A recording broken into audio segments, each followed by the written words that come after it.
बिस्मिल्लाहिर्रहमानिर्रहीम। अस्सलाम वालेकुम स्टूडेंट। बेटा आज हम चैप्टर नंबर 19 स्टार्ट करते हैं। 19 का जो पहला टॉपिक हमारे सिलेबस में वो है ब्लैक बॉडी रेडिएशन। ब्लैक जो बेटा कलर है ना, इसके बारे में थोड़ा सा मैं आपको डिस्कस कर लें। तो जो ब्लैक है ना, बेसिकली कलर नहीं है, अब्सेंस ऑफ हम लाइट कह सकते हैं। जो लाइट आ रही होती है ना, अगर वाइट लाइट हो उसमें 7 कलर होते हैं, ठीक है। तो अब जैसे ये मैंने ब्लैक लिखा है, तो ये लाइट आ रही है, जो कलर है उनकी वेवलेंथ के बराबर लाइट फॉल हो रिफ्लेक्ट होकर हमें नज़र आ रही है। बाकी जो ब्लैक है ना, इस ये जो है ना बेटा, ये रेडिएशन जो लाइट जा रही ना, उनको ऑब्ज़र्व कर लेगी। रिफ्लेक्ट नहीं होती तो हमें फिर क्या होता है, ये एब्सेंस ऑफ लाइट नज़र आता है, तो वो क्या होती है, ब्लैक नज़र आता है, ठीक है। अच्छा, ब्लैक बॉडी रेडिएशन, ये लॉन्ग क्वेश्चन आता है, इस चैप्टर का इंटरेस्टिंग टॉपिक है। तो इसकी डेफिनेशन देखें। A surface that will absorb all the radiation incident upon it would look black, यानी कि ऐसी सरफेस जो ब्लैक दिखाई दे, उस पर जो भी रेडिएशन फॉल हो सबको ये ऑब्जर्व कर लेना, ब्लैक बॉडी रेडिएशन कहलाती है। अच्छा, ब्लैक बॉडी आप कहते हैं perfect black body is an ideal observer and ideal emitter of thermal energy. एक परफेक्ट बॉडी जो होती है ना, वो आइडियल रेडिएशंस ऑब्जर्व भी करती है और रिफ्लेक्ट भी करती है, ठीक है। अब ये ब्लैक बॉडी रेडिएशन किस तरह ऑब्जर्व करती है और रेडिएट करती है, इसके ना हम डेली लाइफ में कुछ एग्जांपल देखते हैं। रेडिएशंस बेटा ये जो होता है ना, इनविजिबल फॉर्म ऑफ लाइट है, जो ऑब्जर्व भी होती है और खारिज भी होती है। ये हर एक जिस्म, हर एक जो बॉडी है हमारे इन्वायरमेंट में, वो रेडिएशन खारिज भी करती है और हर लम्हा ऑब्जर्व भी कर रही होती है। यहाँ तक कि हमारी जो बॉडी है ये भी रेडिएशन इमिट भी कर रही होती है और ऑब्जर्व भी कर रही होती है। हम एग्जांपल लेते हैं, टी कप है, रूम में पड़ा हुआ है ये वाला। अब ये गर्म है चाय क्या करेगी, ये हीट इन्वायरमेंट में जहाँ खारिज करती है, किस फॉर्म में, रेडिएशन फॉर्म में। अब ये रेडिएशन ऑब्जर्व भी कर रही है, जो रेडिएशन ऑब्जर्व कर रही है उनका जो टेम्परेचर है लो है, जो खारिज कर रही है उनका क्या है, ज़्यादा है, ठीक है। कब तक करती रहेगी ये रेडिएशन खारिज, उस वक्त तक करते रहेगी चाय जब तक इस चाय का टेम्परेचर और रूम का टेम्परेचर क्या नहीं हो जाता, बराबर नहीं हो जाता। जब दोनों टेम्परेचर बराबर हो जाए हम उसे कहते हैं थर्मल इक्विलिब्रियम कंडीशन आ गई। कौन सी आ गई, थर्मल इक्विलिब्रियम कंडीशन। तो इससे साबित हुआ कि रेडिएशंस की जो डायरेक्शन है इमिट होने की या ऑब्जर्व होने की, वो डिपेंड करता है टेम्परेचर पे। किस पे डिपेंड करता है, टेम्परेचर पे। कैसे, जैसे टी कप है बेटा, ये हॉट ज़्यादा है, गर्म है, इन्वायरमेंट टेम्परेचर लो है, तो इसमें से रेडिएशन क्या कर रही है, खारिज हो रही है। अगर इन्वायरमेंट ज़्यादा गर्म हो जाए और ये डिवाइस हो, ये जो चीज़ होती है ठंडी होती है, ये क्या करती है, रेडिएशन ऑब्जर्व, यानी कि यूँ हम इधर मैंने ये आइस जैसे बर्फ़ है, हम इसको रूम में रख दें, ठीक है, इसका टेम्परेचर लो होता है, ये क्या करती है, रेडिएशन ऑब्जर्व करती है और पिघलना शुरू हो जाती है, ठीक है। तो अब देखो, टेम्परेचर लो था, डायरेक्शन ऑफ रेडिएशन इनवर्ड, जब टेम्परेचर हाई था डायरेक्शन रेडिएशन आउटवर्ड थी, ठीक है। इसका अपना ज़रा याद रखना है। हम अच्छा, जो हमारा बॉडी है, हमारी बॉडी जिस्म, हमारे जिस्म में नॉर्मल टेम्परेचर 37 सेंटीग्रेड, तो यानी कि रूम टेम्परेचर अगर 25 सेंटीग्रेड है और हमारा 37 सेंटीग्रेड, तो हमारा जिस्म क्या करेगा, रेडिएशन खारिज करता है। अगर हम केल्विन में लें तो 310 केल्विन हमारा बॉडी टेम्परेचर है, फिर क्या करती है, हर लम्हा रेडिएशन क्या करते थे, खारिज करते थे हमारी बॉडी, ठीक है। अच्छा, इसी तरह अगर हम किसी लोहार के पास चले जाए, उसे हम कैसा एक्सपेरिमेंट करना है, देखना है कि एक आयरन रॉड ले लें, उसको हम हीट अप करें। पहले जब ठंडा होगा तो ब्लैक दिखाई देगा, जब हम उसको हीट अप करेंगे ना, तो वो ऐसा ऐसा कलर चेंज करना शुरू कर देगा। चेंज करता हुआ एंड कलर उसका क्या हो जाएगा, रेड। रेड के बाद फिर इसका वो मेल्टिंग पॉइंट आ जाए तो क्या होगा, ये ज़्यादा टेम्परेचर बर्दाश्त नहीं कर सकता, पिघलना शुरू हो जाएगा, ठीक है। अब जो जो हम टेम्परेचर चेंज करते हैं ना, रेडिएशन जो इमिट होते हैं उनकी वेवलेंथ चेंज होती है। वेवलेंथ के चेंज के लिहाज से कलर चेंज होता है, क्योंकि हर कलर का अपना आपका वो वेवलेंथ होती है। कलर होते हैं 7, ये मैंने लिखे हुए 1 2 3 4 5 6 7 कलर हैं। वी से वायलेट, आई से इंडिगो, बी से ब्लू, जी से ग्रे, वाई से येलो, ओ से ऑरेंज, आर से रेड। ये आप फार्मूला याद कर लें। सबसे बड़ी वेवलेंथ कलर की होती है रेड की, और सबसे छोटी होती है वायलेट की। येलो की भी हाँ, येलो की भी कम होती है wavelength as compare to red के। तो अगर आप इस कलर के नाम याद हैं, विब गॉयर के नाम से याद रख सकते हैं। विब, violet, indigo, blue, green, yellow, orange और रेड, ये कलर हैं। हर एक कलर की वेवलेंथ क्या होगी, डिफरेंट। अच्छा, हम ना प्लाटिनियम वायर, ये बेटा मैंने डिफरेंट टेम्परेचर पे ना इनका कलर चेंज होते हैं, इसको आपने याद रखना है। ये एमसीक्यूज़ में कई बार बोर्ड के पेपर में आ चुके हैं। प्लाटिनियम वायर लेते हैं प्लाटिनियम वायर को हमने हीट अप किया 500 सेंटीग्रेड पे, उसका कलर देखा डल रेड था।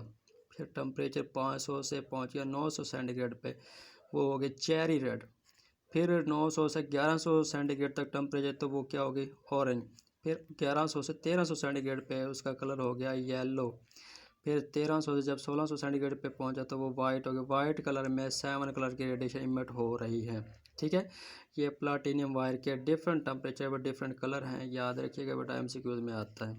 अच्छा, ये तो था ब्लैक बॉडी, यानी इससे हमने साबित ये हुआ कि ब्लैक बॉडी, जब बॉडी हॉट होती है तो रेडिएशन खारिज करती है, जब कूल होती है ये एनवायरनमेंट से रेडिएशन ऑब्जर्व करती है। अब कैविटी रेडिएशन, एक हमारे पास बॉडी है, इसके अंदर ना एक कैविटी है, कैविटी कहते हैं होल, इसकी इंटरनल सरफेस हमने ब्लैक ली हुई है। होगा क्या, अब इस में ये रेडिएशन, ये जो कैविटी है ऑब्जर्व करेगी या रेडिएट करेगी, ये डिपेंड करता है बेटा इस बॉडी के टेम्परेचर पे। यानी अगर इस पूरी बॉडी का टेम्परेचर इन्वायरमेंट से है कम तो रेडिएशन या क्या करेगी, ऑब्जर्व करेगी। ठीक है, यूँ समझे इसका टेम्परेचर है कम। अब ये रेडिएशन आ रही, इसकी वेवलेंथ कम है, जब आएगी ना इधर से टकराएगी, कुछ एनर्जी ऑब्जर्व होगी तो वेवलेंथ बढ़ जाएगी। इससे टकराई, फिर कुछ एनर्जी ऑब्जर्व हुई तो वेवलेंथ और बढ़ गई। इधर से आ रही, फिर टकराएगी, एनर्जी ऑब्जर्व हुई, वेवलेंथ बढ़ गई। देखो बेटा मल्टीपल रिफ्लेक्शन, इसकी एनर्जी ऑब्जर्व हो रही है, यानी इंटरनल सरफेस क्या होगी बेटा इसकी गर्म होगी, इंटरनल एनर्जी बढ़ जाती है, और इसकी वेवलेंथ क्या होती है, बढ़ती चली। आखिरकार मतलब ये है कि इसमें रिफ्लेक्ट होते हुए इधर ही रह जाती है, लाइट बाहर नहीं जाती। ये उस वक्त होगा जब इस बॉडी का टेम्परेचर होगा कम, इन्वायरमेंट का होगा ज़्यादा। चलें, अब रेडिएशन इमिट कैसे करती है, हम यूँ करते हैं, इधर से ना इसको गर्म करना शुरू कर देते हैं इस बॉडी को। ठीक है, जब हम गर्म करेंगे ना, गर्म करेंगे, जब ये हीट अप होगी बॉडी, इन्वायरमेंट टेम्परेचर कम, बॉडी का ज़्यादा हो जाएगा, तो फिर जब बॉडी का टेम्परेचर ज़्यादा होगा ना, ये टेम्परेचर बॉडी का ज़्यादा हो जाएगा इन्वायरमेंट से, फिर आप जब देखें ना ये होल जिधर से रेडिएशन इमिट होते हैं वो आपको कलर दिखाई दे। कलर का क्यों दिखाई दे, क्योंकि मुख्तलिफ कलर की इधर से वेवलेंथ रेडिएशन की इमिट होना शुरू हो जाएंगे। ठीक है, तो यानी कि ये बॉडियाँ डिपेंड करती है टेम्परेचर पे। इसका टेम्परेचर कम है तो रेडिएशन ऑब्जर्व करेगा, टेम्परेचर ज़्यादा इन्वायरमेंट से ये रेडिएशन क्या करेगी, खारिज करेगी। अब ये जो रेडिएशन इमिट हो रही थी, इनकी जो इंटेंसिटी डिस्ट्रीब्यूशन है वो कैसे हम देखते हैं इसकी इंटेंसिटी डिस्ट्रीब्यूशन ना दो साइंटिस्ट ने वर्क किया था, फाइंड किया था, लूमर और प्रेगिंशियम। उन्होंने ये इंटेंसिटी जो थी ना इसकी वेक्टर डायग्राम ड्रा करके उन्होंने फाइंड किया था। डिटेक्टर से, थम पॉइल भी कहते हैं उसे, रेडिएशन डिटेक्टर भी कहते हैं, इससे उन्होंने यही ब्लैक बॉडी ली, टेम्परेचर इंक्रीज किया तो मुख्तलिफ वेवलेंथ के रेडिएशन इमिट हुई। उसने आगे एक मिरर लगा दिया, मिरर जो है वो जो भी रेडिएशंस आ रही, इधर तो दो ज़ाहिर की गई हैं लेकिन मुख्तलिफ रेडिएशन इधर से वो रिफ्लेक्ट हो गई। रिफ्लेक्ट हो गया, आगे फोकस करने के लिए हमने प्रिज्म लगाया, प्रिज्म ने फोकस किया, आगे एक और मिरर है, मिरर से जब रिफ्लेक्ट होंगे आगे डिटेक्टर है, इन रेडिएशंस को डिटेक्ट करेगा और बताएगा किस इंटेंसिटी के रेडिएशंस आ रही हैं, उनकी वेवलेंथ क्या है इस एक्सपेरिमेंट को तो साइंटिस्ट ने परफॉर्म किया था, किसने, लूमर और प्रेगेशियम ने। अब ये उसने उन्होंने कहा कि the amount of radiation emitted with the different wavelength is shown, ये दिखाया गया हर टेम्परेचर पे ना मतलब डिफरेंट टेम्परेचर पे इनके डिफरेंट ये फॉर्म बन रही है और ये रेडिएशन यहाँ पे हमें रिजल्ट दे रही है। उसने कुछ रिज़ल्ट फाइंड किए थे कि इस कर्व से, वो रिज़ल्ट हम आगे देखते हैं, पहले इसकी ना कर्व देख लेंगे, वेव बनी थी, 4 उन्होंने रिज़ल्ट फाइंड किए थे, वो भी हम देखते हैं। अब बेटा ये ग्राफ है वेवलेंथ और इंटेंसिटी का। इंटेंसिटी जो होती है एनर्जी जितनी ज़्यादा होगी, इंटेंसिटी ज़्यादा तो मतलब एनर्जी ज़्यादा होती है। उसने जब टेम्परेचर इंक्रीज किया ना ब्लैक बॉडी का, उसमें रेडिएशन इमिट उसकी वेवलेंथ यूँ इंटेंसिटी इधर बढ़ी, वेवलेंथ इधर बढ़ रही है यूँ, यानी कि मामूली इंटेंसिटी पे ये वेवलेंथ इतनी इंक्रीज करी, लार्ज वेवलेंथ है। इसके अंदर जो एरिया आ रहा है बेटा वो एनर्जी देगा, जो एनर्जी इमिट हो रही है उस ब्लैक बॉडी से। ठीक है, अच्छा ये विजिबल रीजन में आ गए, जब ये हाईएस्ट पॉइंट पर पहुँचते वो अल्ट्रावायलेट रीजन में आ जाती है। ठीक है अच्छा ये जब इधर पहुँचते तो इंफ्रारेड रीजन में इस तरह आ जाता है। मज़ीद उसने टेम्परेचर इंक्रीज किया तो ये वेव बनी, यानी कि इंटेंसिटी इधर तक पहुँच गई, वेव लेंथ थोड़ा सा कम हो गई।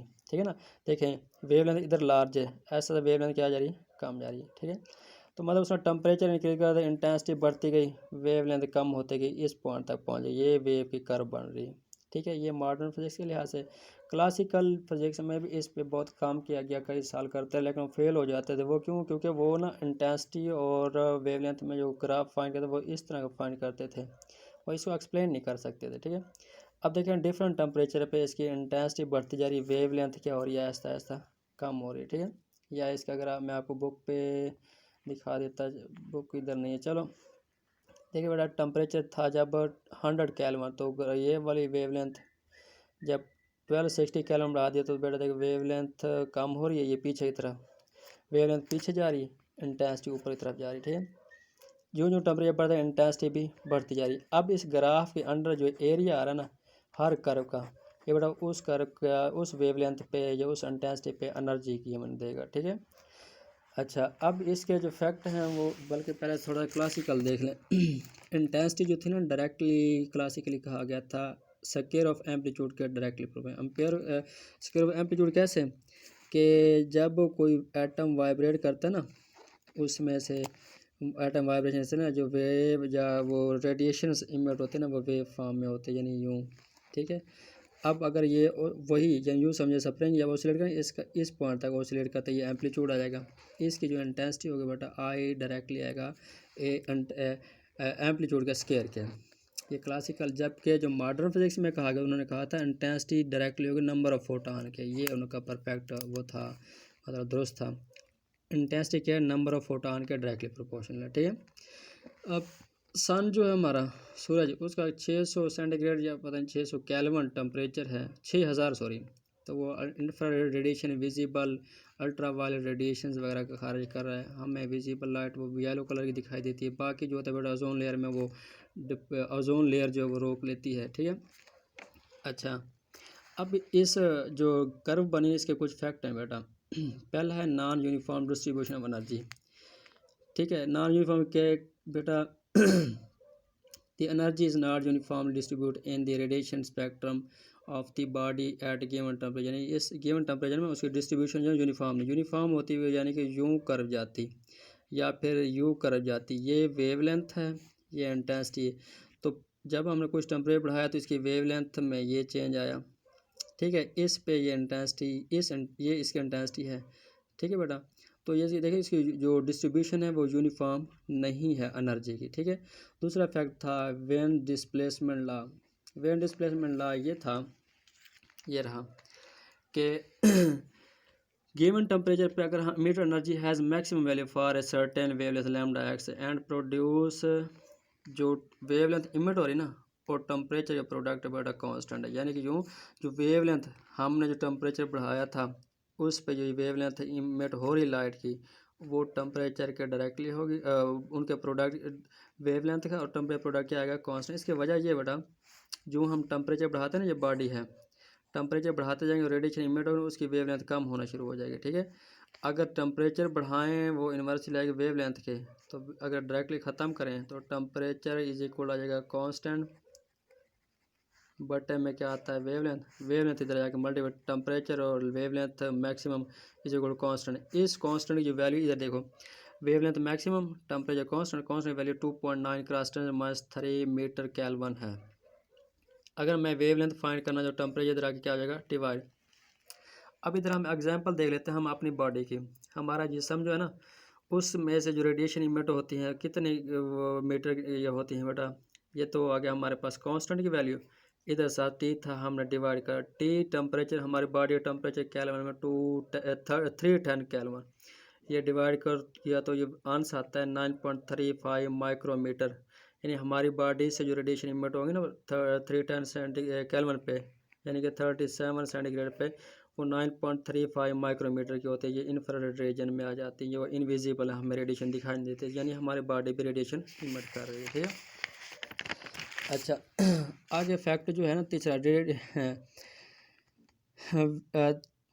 अपना टेम्परेचर, वेवलेंथ और इंटेंसिटी का दरमियान ग्राफ बेटा देखें। जब हम टेम्परेचर बढ़ाएंगे तो इंटेंसिटी बढ़ेगी, वेवलेंथ क्या होती है डिक्रीज होती है, इसका ये एक कर्व ग्राफ बनता है। तो क्लासिकल में कहा गया था कि इसका ग्राफ ना बिल्कुल यूँ स्ट्रेट जाना चाहिए, इंटेंसिटी और वेवलेंथ का, जब टेम्परेचर बढ़ाएं। जबकि ऐसा नहीं है, वेवलेंथ फ़ौरन क्या हो जाती है, फॉल हो जाती है, कम हो जाती है। तो क्लासिकल थ्योरी क्या हो गई थी, फेल हो गई थी। किसके दरमियान, टेम्परेचर, वेवलेंथ और इंटेंसिटी को एक्सप्लेन नहीं कर सकी क्लासिकल, तो मॉडर्न थ्योरी की इधर ज़रूरत पड़ी थी। आगे बेटा अपना स्टेफन बोल्ट्जमैन लॉ आ जाता है। स्टेफन कौन था इसके बारे में थोड़ा बता दूं मैं। एक साइंटिस्ट था बेटा, उसने ना ग्राफ के अंडर जो एरिया था, पीछे भी हम ग्राफ पढ़ के आए हैं, उसके अंडर एरिया जो एनर्जी है ना, area under the energy distribution curve जो थे ना, उसको उसने बताया था कि एरिया एनर्जी जो है ना वो डायरेक्टली होगी टेम्परेचर की फोर्थ पावर की। ये बहुत बड़ी बात उसने क्या दी कि जो हमें टेम्परेचर इंक्रीज कर एनर्जी हासिल हो रही है ना, एनर्जी है डायरेक्टली प्रोपोर्शनल टेम्परेचर की फोर्थ पावर के। अगर डायरेक्टली खत्म करें, प्रोपोर्शनल कांस्टेंट आता है, इसकी वैल्यू फाइंड करें ना, ये प्रोपोर्शनल कांस्टेंट की 5.67 क्रॉस 10⁻8 वाट पर मीटर स्क्वायर पर केल्विन की पावर 4 है। ये बेटा इंटेंसिटी का यूनिट है, ये पर केल्विन की पावर ये 4 आ जाएगा, ठीक है। अच्छा, ये आ गया हमारे पास स्टीफन बोल्ट्जमैन कांस्टेंट की वैल्यू, इसे हम स्टीफन बोल्ट्जमैन लॉ भी कहते हैं। इसने क्या हमें दिया था, इसने दिया था कि ग्राफ के अंदर जो एरिया आ रहा था वो कितनी हमें एनर्जी देता है, वो डायरेक्टली है टेम्परेचर की फोर्थ पावर के। अब इधर से एमसीक्यू आता है, अगर दो बॉडी हैं, ठीक है, इनमें से इसका टेम्परेचर T1 है, इसका टेम्परेचर 2 है, इससे जो हीट एनर्जी इमिट हो रही है वो उसकी E1 है, इसकी E2 है। तो अगर हम इन दोनों के दरमियान रिलेशन देखना चाहे तो क्या चलेंगे, E2/E1 इज T2/T1 की पावर क्या आ जाएगा, 4। इधर से एमसीक्यू क्या आता है, वो ये कह देता है कि बॉडी 2 जो ना, इसका टेम्परेचर इंक्रीज कर दिया बॉडी 1 की निस्बत 2 टाइम, यानी दूसरी बॉडी टेम्परेचर पहली बॉडी के लिहाज से 2 टाइम इंक्रीज कर गया, तो इसमें से इमिट होने वाली एनर्जी पहली बॉडी के लिहाज से कितनी बढ़ जाएगी। तो बेटा देखें, जब हम T2 इधर पुट करेंगे ना, तो वो 16 टाइम इंक्रीज कर जाते हैं। E2 क्या आएगा, 16 टाइम ऑफ E4, क्योंकि 2 की पावर 4 लोगे तो 16 आ जाता है। तो E2 आप फिर कहोगे 16 टाइम E1 के लिहाज से बढ़ रही है, ठीक है। अगर वो यूँ कह दे कि टेम्परेचर 2 बॉडी का हम पहले के लिहाज से 3 टाइम बढ़ा दें, तो फिर आपने क्या करना, 3 की पावर 4 ले लोगे, तो क्या आ जाएगा, उसके लिहाज से आंसर आ जाएगा, आई थिंक मेरे ख्याल में 81 आ जाता है। यानी इस तरह जो भी इधर वैल्यू पर उसकी पावर 4 ले लेंगे तो उसके लिहाज से एनर्जी आ जाती है। आगे बेटा Planck's law, the concept of photon. Planck's एक साइंटिस्ट था बेटा, जर्मन साइंटिस्ट था। इसने ना इलेक्ट्रोमैग्नेटिक वेव जो थी, theory of radiation can not explain energy distribution, यानी कि उन्होंने एनर्जी डिस्ट्रीब्यूशन एक्सप्लेन नहीं कर पाए थे, तो प्लांक्स ने इसको एक्सप्लेन किया था कि इसने कहा था कि जो लाइट वेव आ रही होती है ना, ये पैकेट ऑफ एनर्जी हैं, पैकेट ऑफ एनर्जी हैं, तो मतलब छोटे छोटे, इन पैकेट को उसने नाम दिया था क्वांटा का। क्या नाम दिया था, क्वांटा का। कैसे देखें, क्लासिकल थ्योरी ने कहा था कि ये लाइट एमिट हो रही है इस वेव फॉर्म में, लेकिन प्लांक्स ने कहा था 1900 में, इसने एक्सपेरिमेंट किया था, ये जर्मन साइंटिस्ट था कि जो लाइट इमिट हो रही है ना वो क्वांटा में, ये क्वांटा हो गया, ये क्वांटा हो गया, ये क्वांटा, इन क्वांटा फॉर्म में अगर इनको मिलाएं तो ये वेव बन जाती है। लेकिन ये इसने कहा था छोटे छोटे पैकेट हैं, इनको क्वांटा नाम दे दिया इसने, किसने, प्लांक्स ने। और इसने बताया था इसकी जो फ्रिक्वेंसी ना डायरेक्टली प्रोपोर्शनल होगी एनर्जी के, मतलब जितनी इस क्वांटा की या इन पैकेट ऑफ एनर्जी की फ्रिक्वेंसी होगी उतनी इनकी क्या होगी, एनर्जी होगी। डायरेक्टली ख़त्म किया, एच आ गया, एच क्या, ये प्लांक्स कांस्टेंट इसको कहते हैं, इसकी वैल्यू होती है 6.63 क्रॉस 10⁻34 जूल सेकंड, इसको हम प्लांक्स कांस्टेंट भी कहते हैं, ठीक है। एच इज=HF आ गया। तो अब उसके बाद आइंस्टाइन ने भी इस पर वर्क किया था। अच्छा, जो प्लांक्स था ना, मैक्स प्लांक्स, 1900 में इसने एक्सपेरिमेंट किया, E=HF इसने प्रूव किया, ये बताया कि जो ये छोटे छोटे पार्टी पैकेट ऑफ एनर्जी मुश्तमिल होती है लाइट, तो ये क्वांटा कहलाती है। इसको इस बात पे नोबेल प्राइज़ दिया गया था 1918 में। उसके बाद आइंस्टाइन ने इसके वर्क में इंटरेस्ट लिया, उसने भी इस पर वर्क किया, और उसने क्या नाम दिया, ये जो पैकेट ऑफ एनर्जी उसने कहा था ये फोटान है, क्या है, फोटान है, ठीक है।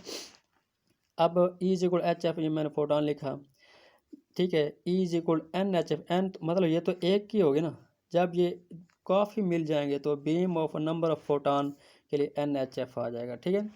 अच्छा, इससे साबित क्या हो रहा है बेटा, एन भी नंबर ऑफ फोटान आगे एच के, प्लांक्स पॉइंट जब ख़त्म करें तो ये डायरेक्टली क्या आ जाता है, फ्रिक्वेंसी के। इसको ज़रा याद रखिएगा बेटा, एफ़ की वैल्यू हम पुट करेंगे, वो E=F लैम्डा से वैल्यू लेके हम जानते हैं v is equal f lambda होता है। वी जो स्पीड है, इधर हम लाइट को डिस्कस करें तो क्या आ जाएगा, सी आ जाएगा। तो c is equal f lambda, हमने एफ की वैल्यू लेके पीछे पुट करें, लैम्डा इधर जाएगा divide, f is equal c और लैम्डा आ जाएगा। उधर एफ की जगह हम पुट किया तो ये एफ था इधर, तो वहाँ पे क्या आएगा, सी ओवर लैम्डा, यानी एन एच सी ओवर लैम्डा आ गया। N B number of photon constant, H Planck's का कांस्टेंट, सी हमें स्पीड ऑफ लाइट है, ये तीनों कांस्टेंट हैं। ठीक है, ये कांस्टेंट आ गया। इधर क्या बचा, वन ओवर लैम्डा, जब कांस्टेंट खत्म है डायरेक्टली वन ओवर लैम्डा, यानी कि एनर्जी जो इमिट होती है ना ब्लैक बॉडी से, वो inversely proportional to the wavelength. ठीक है, एनर्जी जो इमिट हो रही है वेवलेंथ के इन्वर्सली है। अब इससे साबित हुआ था कि जो इंटेंसिटी है ना वो directly proportional number of photon है। ठीक है, इसके नंबर ऑफ फोटान। अच्छा, एनर्जी डायरेक्टली किसके भी थी, फ्रिक्वेंसी, एनर्जी फ्रिक्वेंसी के डायरेक्टली, वेवलेंथ के इन्वर्सली, और intensity directly number of photon के। अब फोटान क्या है, फोटान जो है ना बेटा उसके बारे में आइंस्टाइन ने वर्क किया था कि जो पैकेट ऑफ एनर्जी इमिट हो रहा था ना उसे हम फोटान का नाम देते हैं। यही उसने मैक्स प्लांक की इक्वेशन लिखी, E is equal H C over lambda. Einstein equation E is equal क्या थी, एम सी स्क्वायर। हमने यहाँ पे मोमेंटम का वो थोड़ा रिलेशन बनाया, मोमेंटम होता है p is equal m B.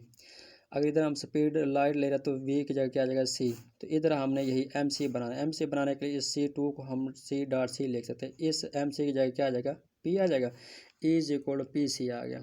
ठीक है, इक्वेशन टू पहली मैक्स प्लांक की, is equal H C over lambda, इन दोनों को इक्वेट करेंगे। ठीक है, तो पी सी बराबर आ जाएगा एच सी ओवर लैम्डा, सी करता हूँ तो पी इज इक्वल आएगा एच ओवर लैम्डा। पी क्या मोमेंटम, एच ओवर लैम्डा। अगर वेवलेंथ स्मॉल है तो एज ए वेव वो एक्ट कर रही होगी, अगर वेवलेंथ लार्ज है पार्टिकल के तौर पे जो डायरेक्ट टेम्परल रीजन में आ जाते हैं।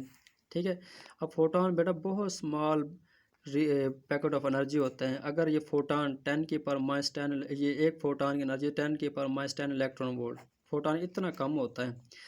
अब ये जो फोटान अगर मिलियंस ऑफ फोटान मिलियन तब जाके एक सिग्नल के तौर पे डिटेक्ट होते हैं और ये एज ए वेव एक्ट कर रहे होते हैं, क्योंकि मिलियन ऑफ फोटान ये एक सीक्वेंस साथ चल रहे हैं। तो हमें ये बेसिकली मैक्स प्लैंक ने कहा था ये हैं पार्टिकल, वो पैकेट ऑफ एनर्जी, क्वांटा का नाम दिया था, जबकि जो आइंस्टाइन उन्होंने कहा फोटान है।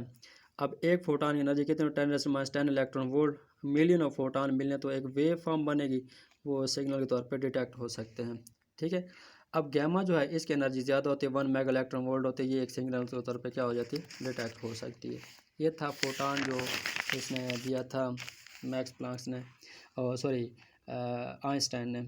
अच्छा, ये वीगो ये sorry violet, indigo, blue, green, yellow, orange, red, ये कलर जो है ना जो हाँ विजिबल रीजन में आते हैं। ये बुक में आप देखें कि रीजन बनाई हुई थी बेटा, उसमें एक जो ग्राफ है ना, बुक नहीं है मेरे पास, मैं दिखा के बनाता। तो एक दरमियान में एक विजिबल रीजन आती है जो हम देख सकते हैं, वो है बेटा 400 नैनोमीटर से लेकर ना 700 नैनोमीटर तक, ये विजिबल रीजन में आते हैं। इससे ऊपर और नीचे वो लाइट को हम नहीं देख सकते। अब 400 नैनोमीटर जो वेव लेंथ है ये बेटा कम से कम वायलेट की है 400 नैनोमीटर। अब आपने करना क्या है, जो सबसे ज़्यादा है वो रेड की है 700 नैनोमीटर, ये कलर हम देख सकते हैं, ये विजिबल रीजन में आता है। इसको अगर एक्सप्लेन करना चाहेंगे आपको कैसे पता चले किस कलर की वेव लेंथ क्या आती है, तो बेटा यही कलर के नाम याद कर लें। वायलेट की सबसे कम 400 नैनोमीटर, इसमें 50 ऐड करते जाओ तो इंडिगो की 450 बन जाते, ब्लू की 500 हो जाएगी, ग्रीन की 550, येलो की 600, ऑरेंज की 650 और रेड की 7। तो मतलब ये वेव लेंथ डिफरेंट कलर की है, ये विजिबल रीजन में आ जाते हैं, हम इनको देख सकते हैं। अब अगर हम इसकी वैल्यू फाइंड करना चाहें तो वो बेटा एनर्जी एच सी लैम्डा, हम अब वो मैक्स प्लैंक ने हमें इक्वेशन दी थी, एच प्लैंक्स को 6.67 क्रॉस 10⁻34, सी 3 क्रॉस 10⁻8 होता है। लैम्डा इन्हीं में से किसी भी वेवलेंथ की वैल्यू पुट करके हम उस कलर की एनर्जी मालूम कर सकते हैं। यानी अगर आ जाए ना फलां कलर है इसकी एनर्जी बताओ, तो फिर आप एनर्जी बताने के लिए ये वाली इक्वेशन इस्तेमाल कर सकते हैं, ये ऑब्जेक्टिव अगर आ जाए तो। फ़र्ज़ क्या हम कहते हैं ये वायलेट है, उसके जो वेवलेंथ है 400 नैनोमीटर, उसकी एनर्जी फाइंड करना है बेटा। ये एच की वैल्यू या सी की वैल्यू, अगर इसको सॉल्व करें ना 1240 नैनोमीटर या इस तरह का वो नैनोमीटर इसका रिजल्ट आ जाता है। ठीक है, हमने एनर्जी फाइंड करना है कितना, 1240 नैनो। अगर मैं वेवलेंथ अपनी मर्जी से लूँ 400 नैनोमीटर, तो इधर 4 नैनो से नैनो कट जाएगा, इसको डिवाइड करेंगे हमारी वो एनर्जी जॉल में आ जाएगी। उसको अगर इलेक्ट्रॉन वोल्ट में लेना हो तो इलेक्ट्रॉन वोल्ट से मल्टीप्लाई और डिवाइड भी कर दोगे। ठीक है, इसको आप जानते हैं 1.6 का रास्ते में माइनस 90 या 93 होता है, उसको डिवाइड कर देते हैं तो हमारे पास एनर्जी आ जाती है। ये बड़ा फार्मूला है जिस कलर की वो कह दे हम उसकी वेवलेंथ पुट करके एनर्जी फाइंड कर सकते हैं। अब कलर की वेवलेंथ अगर ना दी हो तो हम कैसे याद रख सकते हैं? ये फार्मूला है कलर का। सबसे कम वायलेट की होती है 400 नैनोमीटर, सबसे ज़्यादा रेड की होती है वेवलेंथ 700 नैनोमीटर। इनके दरमियान ये फार्मूला याद रख के आप कलर की वेवलेंथ भी मालूम कर सकते हैं। उम्मीद है आपको समझ आ जाएगी बेटा। ओके, खुदा हाफिज़।